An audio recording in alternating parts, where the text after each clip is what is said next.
All right, you guys ready to continue with chapter 9? Thank you to our publishing company, Sterling, for letting us do the read aloud. Remember when we started chapter 9 yesterday that she had just kind of bumped into a boy who was sitting on the sidewalk eating lunch all by himself? They didn't really have a conversation. He was just like, that's okay. And she kept going and walked into the library, but maybe anticipating that he could have a bigger role in the story down the road. So, kind of keep that in the back of your mind as maybe this could be important. So, here she goes. I felt a pang of loneliness as I scanned a row of books, searching for an exciting adventure story to take me away. I pulled out a couple books with my foot and carried them between my chin and shoulder at the table. I carefully set them down as quietly as I could. I sat down and opened Journey to the Center of the Earth. Back home in Kansas, my great grandma had gotten me an e reader for Christmas. The e reader was like a revelation for me. No more cumbersome pages. I could just sit, slide my toe effortlessly across the screen to turn the page. But I still like to pick up paper books from time to time because I didn't want to get out of page turning practice. After all, I couldn't get all my school books on the e reader. Before I had finished the first page of my book, I heard a dog barking. Looked around, wondering why a dog would be in the library. Remember this from yesterday? I looked around. I didn't see one anywhere, but I did see a boy watching me from the far side of the room. He looked away when our eyes met, and I felt my cheeks grow hot as I turned my attention back to my book. He was probably just staring out of curiosity like everybody else around here. Then I heard another bark. It seemed to be coming from the direction of the boy still. I glanced that way.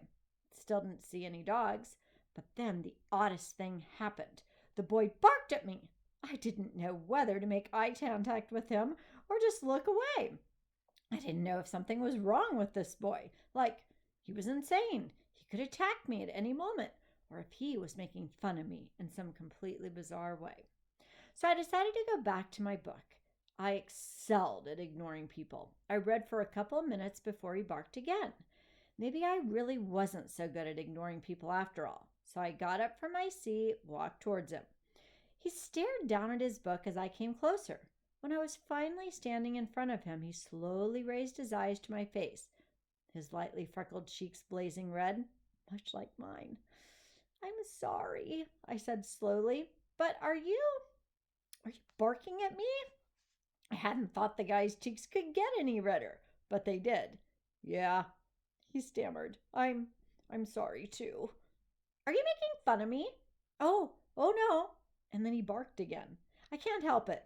I have Tourette syndrome. I stared at him. You have what? Tourette syndrome, he repeated. What is that? The boy cleared his throat, barked, and then said, Tourette syndrome. It's a neurological disorder that causes involuntary motor or oral ties. Then he tugged on his messy light brown hair in a very nervous way.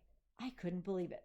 He had just recited his well rehearsed explanation of his disability, just like what I had done 100 times before with mine. The boy looked from my face down to my non arm area and exclaimed, Whoa! You don't have any arms? Like, are you aware of that? Sort of way. His response to my missing arms was so direct, I had to just smile at him. I glanced down and shrieked, causing him to jump and then say, Oh my gosh, I knew I was forgetting something today. She has a good sense of humor. He sat there expressionless for a little while, like he didn't really know what to make of my bad joke. How'd you lose your arms? He finally got around to asking. I shrugged. I'm always misplacing stuff. Probably left them in the fridge when I got the milk out this morning. Really, they could be just about anywhere. He grinned and barked again. Were they amputated for some reason? Usually people pretend they didn't notice my missing arms at all or acted all weird about it like those girls at lunch yesterday. This was truly a relief to have him come right out and ask me questions. Finally, someone being so honest about the thoughts in his head. So I sat down at the table and leaned in close to him. He did not lean away from me. Instead, he leaned in closer. Have you ever been to the circus? I asked before beginning my newest story. one I hadn't even gotten to try out yet. No.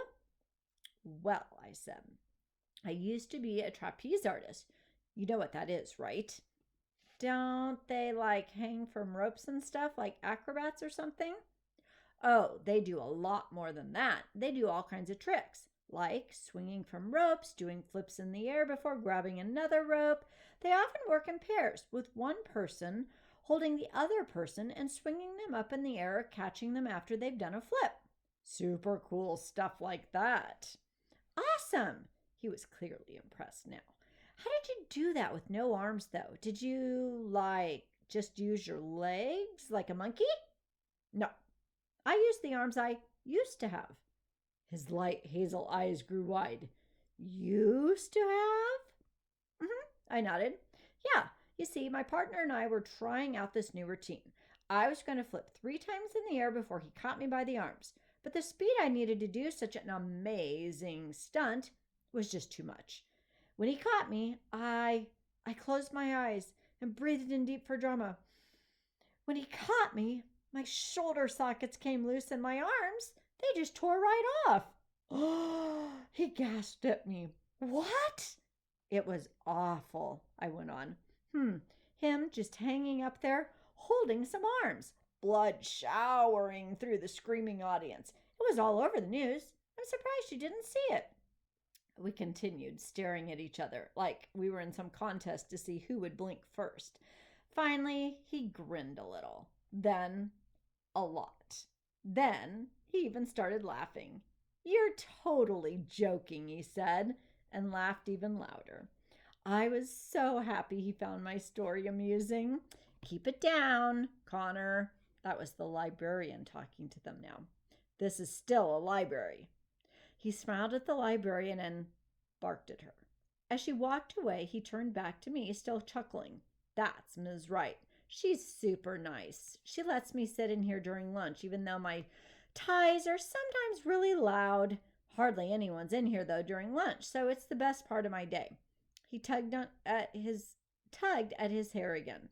So, is that what you tell everybody about your arms? That your arms were torn off in a circus accident? No, that's just my newest story. I was born like this. Truth is, totally boring, so I make up stories for fun.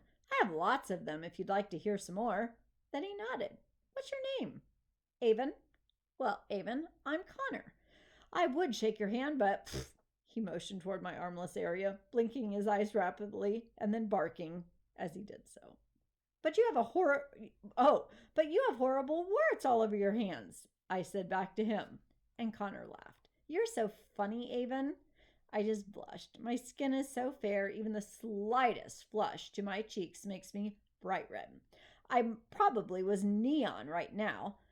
I once even Googled excessive blushing and found out there's a terrifying name for my condition.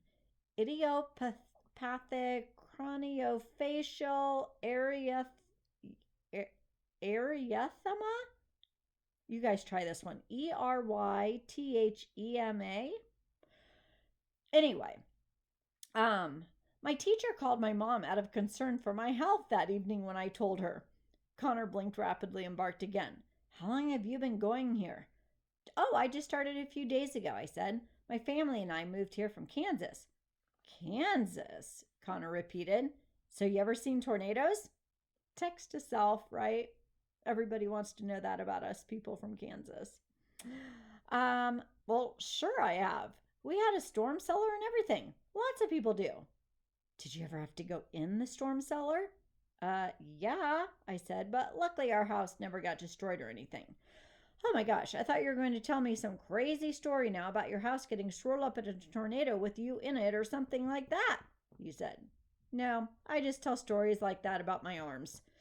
Though, come to think of it, losing my arms in a tornado, that could make a really great story. I can see how a tornado could suck them right off of my body. I pondered this for a moment. I'll have to think of that one later. Cool. Can't wait to hear it, he said. I'd sure love to see a tornado. Connor jerked his head and barked again. So why'd you move here anyway? Yeah, my parents run a place called Stagecoach Pass. We actually live at the Stagecoach Pass. if you can believe that. That's so cool, Connor said. No, not really. No, it is. I live in an apartment really close to it. My parents took me there once, but I haven't been in a really long time. Well, you're not missing anything, so don't worry about it. Do they still do the gunfights? Yep. Camel rides? Yep. And gold? Yes, yes, yes. Cool, Connor said.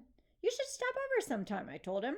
Since you haven't been there in a while and you live so close, I could even get you a free ice cream cone. He looked a little uncomfortable at this invitation. Maybe I don't really like to go out a lot. Oh, okay. Then I watched him as he continued to blink his eyes rapidly. So, all these things you do, I said, like, the barks and the eyes and the jerks, that's from your Tourette's. Oh, yeah, it really sucks.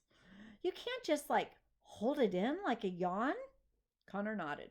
I can for a little while. I've tried before, to act normal just at school and hold in all the ticks, but it hurts. It's really, really hard to hold them in like that. And then when I'll get home, it'd be like this tick explosion. You just can't imagine.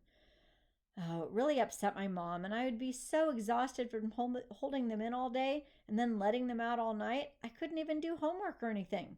So I just don't even try to hold them in anymore. Couldn't you take some medicine for it or anything like that? Connor shook his head.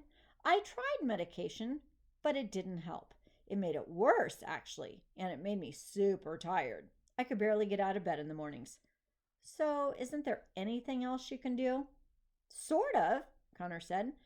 Before my parents got divorced last year, I was seeing a therapist, but mom's too busy working now, so I just don't go anymore. I frowned. How do the other kids treat you then? Well, okay, I guess. Most everyone is used to it by now. Sometimes I get made fun of still. I'll hear kids barking in the hall or whatever. And some days when the ticks are extra bad, I hear some of them laughing. One time, I heard a couple kids giggling behind me in class. And then when I turned around, they were mimicking me, jerking their heads. I cringed. That's terrible. Yeah, Connor shrugged. I think some of them assume I do it for attention, but I just don't care. Most people I meet think I'm doing it deliberately at first. Oh, I bit the inside of my cheek. That's what I had thought too. Do you have any friends? I asked. Connor shrugged again. I've only been here a year. Mom and I moved to the apartment near Stagecoach Pass after we sold our house, so I had to change schools. It's been kind of rough coming to a new school and all that. I guess that's why I just spend a lot of time in the library. What about you? Well, I haven't made any friends here, but I had a lot of friends back in Kansas. I guess, because we all grew up together. No one thought I was weird or anything. They just got used to me not having arms. Connor nodded. Yeah, I had a couple friends in my old school who didn't get annoyed by my tics either. But I don't really get to see them anymore now that we live so far apart. Connor rolled his eyes and blinked rapidly. Has anyone been mean to you? No, not really. They just act weird around me, Like they don't know whether to look or not to look, to ask about it or not. But no one has talked to me like I'm an actual person. Connor nodded, totally understanding. People act like that around me too, except I think it's that they don't know whether to laugh or not. Like they're not sure if they're being mean or whatever. Some people just ignore it, like it's not even happening. I guess I like that way the best. Yeah, some people do that to me too, but in my case, it's kind of ridiculous. Then I said, and Connor jerked his head and laughed. Yeah, like my armlessness is something that could just slip by someone. I mean, how unobservant do you have to be to not notice that someone doesn't have arms? I'm pretty unobservant, and it only took me about a minute. My point exactly. Then the bell rang for class to start, and my happy mood sank. I wanted to stay here with Connor. It was really nice to have someone to talk to besides my parents. Well, I better get to my bag. I stood up from the table and looked down at him. I'm sure glad I stopped in here today and got to meet you. Yeah, Connor looked back at me and smiled too. Me too. All right, until tomorrow, chapter 10.